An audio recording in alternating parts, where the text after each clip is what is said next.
Thank you for tuning in to Truth Media TV, your reliable source of unbiased news. In this video, we're going to talk about a very important topic: your constitutional rights in Jamaica during states of emergency and zones of special operations. We want you to know what these words mean and how they might affect your rights. So let's dive in. Let's start by talking about the Jamaican Constitution. The Constitution is like a set of laws that govern the ways things are done in our country. In Chapter 3, the Charter of Fundamental Rights and Freedoms, Section 20, subsection 2 to 5, deals with the powers granted to the Governor-General to declare states of emergency. I won't read the whole section because it is written in legal jargon, but I will just explain what it says in layman terms. So the law says that only the Governor-General has the power to declare a state of emergency, and he can only do so when certain things happen, like if there's a war between Jamaica and another country, or if there's a big threat from people or groups that could, hurt others or stop important services, right? Also, if there's a disaster like an earthquake, a hurricane, or a disease outbreak. But the Governor-General can't keep declaring a state of emergency over and over again. When the Governor-General says that there's a state of emergency, it only lasts for 14 days. Yes, you heard me correctly. A state of emergency, when it is initially declared, is supposed to last for 14 days according to the Constitution. No, if they need more time, then Parliament this time can vote and decide to extend it for up to 3 months. That is, 90 days?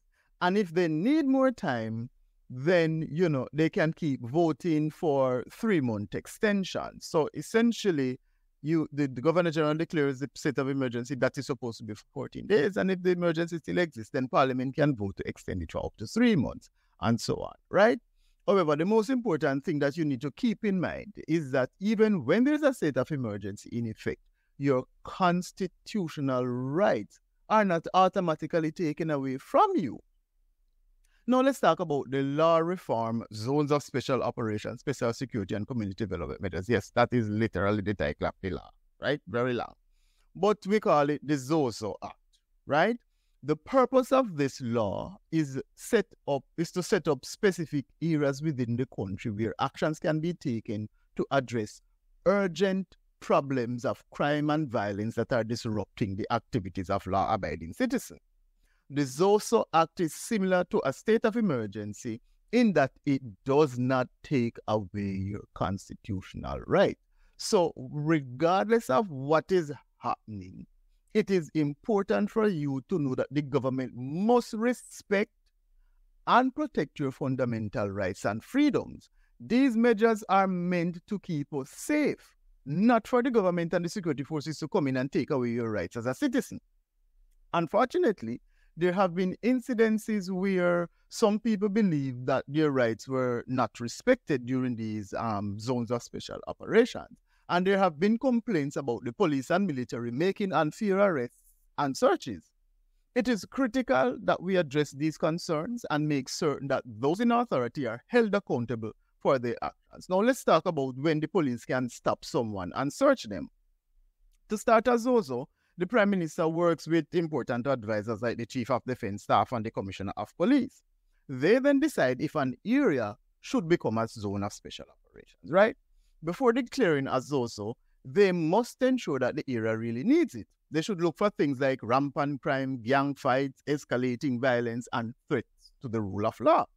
The objective of the ZOSO is to create a safer environment for everyone, especially the persons who are immediately affected by the upsurge of crime and violence in a specific area. Now, when a ZOSO is in place, special security officers like the Jamaica Defence Force and the Jamaica Constabulary Force work together to keep the area secure, but they still have to follow the rules of the law. During a ZOSO, the security officers can't just arrest and detain anyone without a good reason.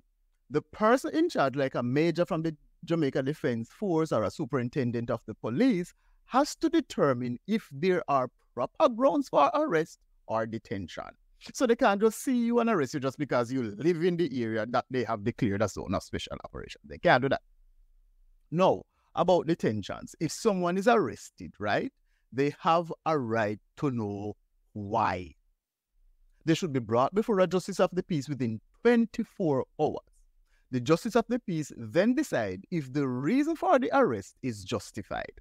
If it is, the person can be kept for up to 24 hours.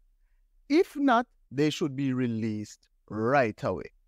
This is to ensure that you're not held in custody for an excessively long period of time without being afforded a reasonable opportunity to defend yourself, right?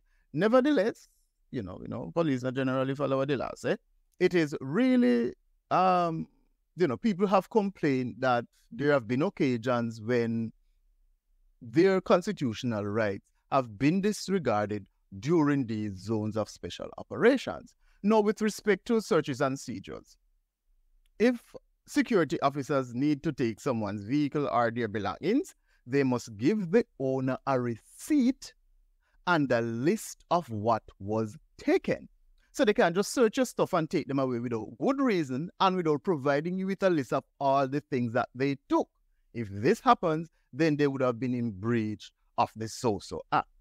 It is our responsibility as citizens to speak up and demand that the government respect our rights. It is our responsibility to ensure that the government and the police act in accordance with the law and that these actions are carried out in a fair and legal manner.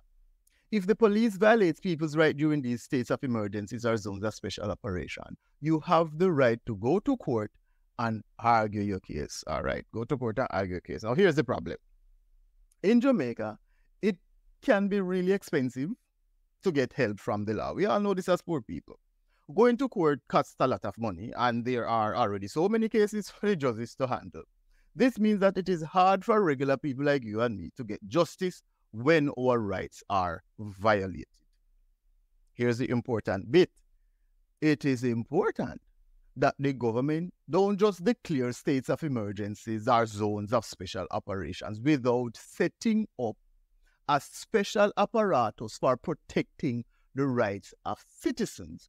Because even though these laws are meant to protect us, if the government and the security forces decide that they're not going to follow the rules of the law and violate our rights during these emergencies, there's really no way for us to get any kind of redress.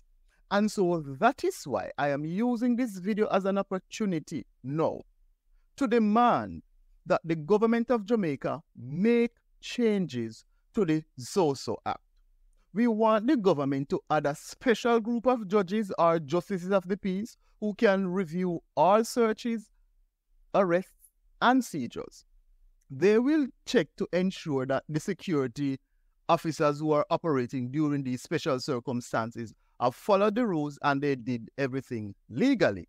If they didn't, then the law should say what needs to be done to make it right and help the people who are affected.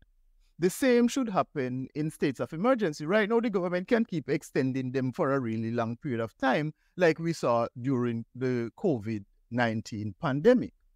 And obviously, this is not fair. You can't just have a state of emergency for 3 years because that's what we had from 2020 up to basically 2023, right? The law should clearly state that states of emergency and zones of special operations cannot be extended more than 2 times in a row.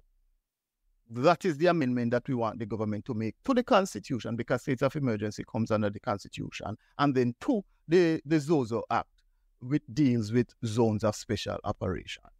Because there is no way for us as Jamaicans to get any kind of legal redress if our rights are violated during these special circumstances when them declare emergency. We don't have the money to pay a lawyer if you go to court to say, hey, my rights have been violated. So they must put it in the law. When you declare these special circumstances, you must set up a special tribunal to deal with people who have grievances during these special operations. We need to make sure that the government and the security forces are careful and follow the law when they declare these special situations. It is not fair if they take away our rights and we have no way to get justice because we don't have no money. Everyone deserves a fair chance to be heard.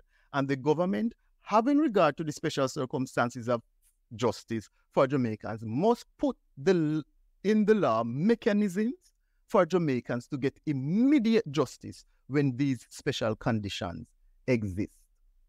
So to wrap up this video, state of emergency and zones of special operations are meant to keep us safe, but they must ensure that our rights, our freedoms, and our liberties are protected. Remember that under the Constitution, your rights are always there. There's no condition that exists in Jamaica that allows the government to take away your rights, even if there is an emergency. So let us work together to make Jamaica a better and safer place where people's rights, freedom, and liberties are respected and protected. Thank you for watching this video about your rights under the Constitution during states of emergency and zones of special operations. Let us keep trying to make Jamaica a fair and just place for everyone.